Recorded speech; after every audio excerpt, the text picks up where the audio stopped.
नमस्कार दोस्तों, मैं पुलकित मोहन सिंगला। स्वागत है आपका हमारे चैनल में। दोस्तों, आज हम इस विषय में बात करेंगे कि गुरु को सीढ़ी बनाना क्यों ज़रूरी है। क्या गुरु एक सीढ़ी है जिसकी आपको ज़रूरत है? जी हाँ, इस विषय में आज मैं बात करूँगा। बहुत लोग गुरु को कुछ और मान बैठते हैं और सही मायने में गुरु क्या होता है वो आज मैं आपको बताऊँगा। दोस्तों, कोई भी आपको अगर ईश्वर का उपदेश दे रहा है, भगवान के बारे में बता रहा है, अध्यात्म के बारे में बता रहा है, आपको अपनी ट्रू आइडेंटिटी को खोजने का मौका दे रहा है, चाहे मैं हूँ चाहे कोई कोई भी है, तो एक बात मैं आपको क्लियर कर दूं कि आपको इस बात को समझना होगा कि जो आपकी मंजिल है सिर्फ उसी पे आपकी निगाह होनी चाहिए। और आपकी मंजिल जो है वो गुरु नहीं है, वो मंजिल ईश्वर है, वो शक्ति है, वो खुदा है, वो भगवान है, वो मौला है, वो मालिक है, वो इस कायनात को चलाने वाला है। जिसको पाने के लिए आपका गुरु आपको उपदेश देता है या आपको गाइडेंस देता है या आपको सही राह दिखाता है। कभी भी आप अगर उस मेन लक्ष्य से भटक रहे हो तो आप उस शक्ति को, उस ईश्वर को नहीं पा सकते। और मैक्सिमम लोग, मैंने ये चीज़ देखी है कि वो उस लक्ष्य से भटक जाते हैं या कभी कभी भटका दिए जाते हैं। उस ईश्वर का नाम लेते लेते कब गुरु खुद को ईश्वर बोलने लगते हैं पता ही नहीं चलता। और जो भक्त हैं, जो ईश्वर के भक्त होने चाहिए थे, जो दीवानगी ईश्वर की तरफ होनी चाहिए थी, वो गुरु के प्रति होने लग जाती है।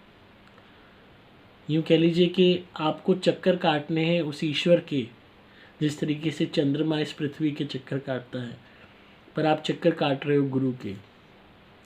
गुरु को भगवान समझने लग रहे हो, गुरु को पूज रहे हो, गुरु की आरती कर रहे हो, गुरु की जोत जला रहे हो, गुरु को ही सब कुछ मान रहे हो, जबकि आपका लक्ष्य गुरु नहीं है। आपका लक्ष्य वो ईश्वर है जिसको पाने के लिए आप गुरु की शरण में आए हो। और सही मायने में उस गुरु का भी लक्ष्य उस ईश्वर को पाना ही होता है। तभी वो ईश्वर को पाने के लिए और लोगों को भी अग्रसर करता है, क्योंकि इस बात की रियलाइजेशन हो जाती है कि मैं भी एक आत्मा हूँ, तुम भी एक आत्मा हो, हम सबका एक ही परम लक्ष्य है कि हमें उसको पाना है। अगर मुझे कुछ ज्ञान हुआ है तो मैं भी तुम्हें इसीलिए बता रहा हूँ ताकि तुम भी मुझे कुछ सिखाओ, मैं तुम्हें सिखाऊं। हम दोनों तीनों सारे मिलके सहायक बने एक दूसरे के लिए, एक सीढ़ी बने एक दूसरे के लिए, ताकि उस ईश्वर तक हम पहुँच सके। क्योंकि उसकी जो अटारी है ना वो बहुत ऊंची है। उस तक पहुंचने के लिए हमें एक दूसरे की अच्छाई का इस्तेमाल करना होगा, एक दूसरे की मदद करनी होगी, एक दूसरे के अंदर उस अच्छाई को उजागर करना होगा। और मैं आपको यही बात कहता हूँ कि आप मुझे भी एक सीढ़ी की तरह इस्तेमाल करें। अगर आपको लगता है कि मुझ पे चढ़ के आप उस ईश्वर को पा सकते हैं तो इससे सुंदर बात ही क्या होगी। आपका लक्ष्य मुझे पाना नहीं है, आपका लक्ष्य या आपका कोई भी गुरु है उसको पाना नहीं है, आपका लक्ष्य ईश्वर को पाना है। और गुरु को सिर्फ सीढ़ी बनाइए उस ईश्वर तक पहुंचने के लिए। और इस बात को ध्यान रखिए कि वो गुरु भी उस ईश्वर को पाना चाहता है, आप भी उस ईश्वर को पाना चाहते हो। यहाँ पे कोई होड़ नहीं है, यहाँ पे कोई रेस नहीं है, यहाँ पे वो दीवानगी है। वो एक भजन है ना, बहुत खूबसूरत भजन है, उसके दो बोल बोलूँगा। हालांकि अगर मेरी आवाज़ ख़राब हो तो उसके लिए माफ़ी चाहूँगा। छाप तिलक सब छीन रे मुझसे नैना मिलाएगी। मुझे ये भजन बहुत सुंदर लगता है कि ईश्वर को किसे जब निगाह मिली तो सब उन्होंने ले लिया हमसे, हमारी सारी छाप ले ली, हमें ही ले लिया, कुछ नहीं छोड़ा। तो वो दीवानगी अपने अंदर रखिए ईश्वर के प्रति, कि उस लक्ष्य के प्रति, उस भगवान के प्रति। और इस बात को समझिए कि ईश्वर है जिसको आपने पाना है, गुरु को नहीं। गुरु की पूजा करना, गुरु की आरतियाँ उतारना, गुरु को सब कुछ समझने लगना, गुरु को अपना लक्ष्य मानने लगना, लक्ष्य से भटकना है। आपका लक्ष्य सिर्फ ईश्वर है और अगर आपका गुरु आपको उस लक्ष्य को पूरा करने में मदद करता है तो वो बस इस ज़िंदगी में आपका एक सारथी है, एक साथी है उस ईश्वर तक पहुंचने के लिए, या यूँ कह लीजिए एक सीढ़ी है उस तक पहुंचने के लिए, उससे ज़्यादा कुछ नहीं। आप चाहे उसको अपना भाई बनाइए, चाहे बहन बनाइए, चाहे माँ कहिए, चाहे भाई कहिए, चाहे पिता कहिए, चाहे बेटा समझिए, चाहे कोई भी आपका रिश्ता आप बनाइए, पर इस बात को मान के चलिए कि वो रिश्ता ईश्वर नहीं और भक्त का नहीं होगा। वो दो दोस्तों का हो सकता है, दो प्रेमियों का हो सकता है, प्रेमी प्रेमिका का हो सकता है, भाई बहन का हो सकता है, माँ बेटे का हो सकता है। अंत में गुरु भी एक आत्मा है, आप भी एक आत्मा हो, और दोनों का लक्ष्य एक ही है, उस परम आत्मा को पाना, उस सर्वशक्ति को पाना। तो सही मायने में वो भक्त गुरु भी है, आप भी भक्त हो, दोनों ही भक्त हैं उस परम शक्ति के। एक भक्त दूसरे भक्त को कह रहा है कि शायद हम ऐसा कुछ अच्छा करें तो हम उसको जल्दी पालेंगे।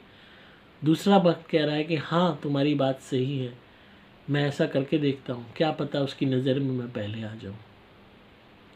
और जिस दिन आ गए उस दिन अपना सब कुछ उसको दे दोगे, सब कुछ, कुछ बचेगा ही नहीं तुम में, क्योंकि तुम्हारे अंदर इतनी जल्दी होगी उसको पाने की, उसमें विलीन होने की, कि इस संसार की सारी चकाचौंध फीकी लगने लगेगी।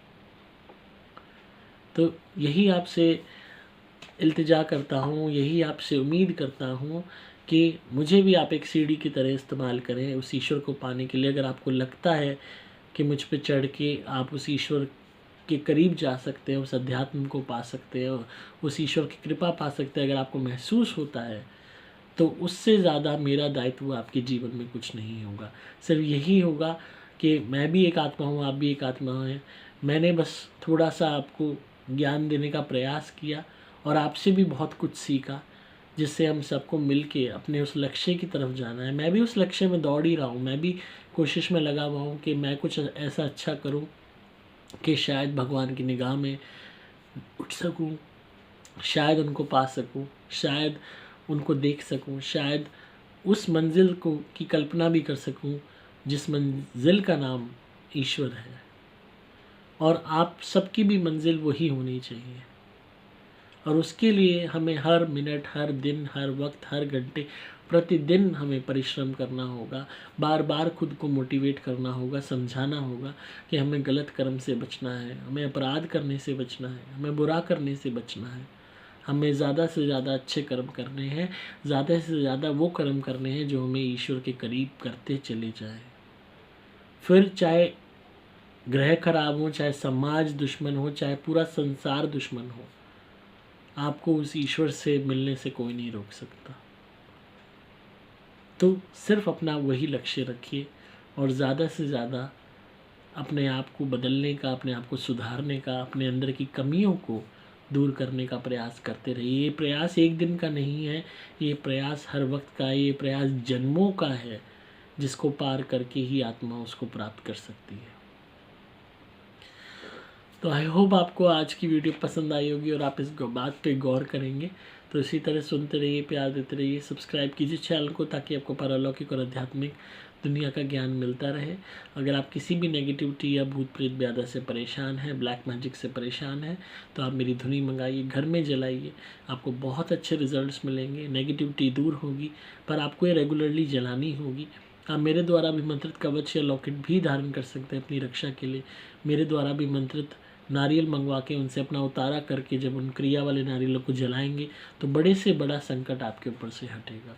आपको सिंपली मोबाइल नंबर 8130331007 पे व्हाट्सएप मैसेज या कॉल करना होगा। मैं हूँ आपका दोस्त पुलकित मोहन सकला।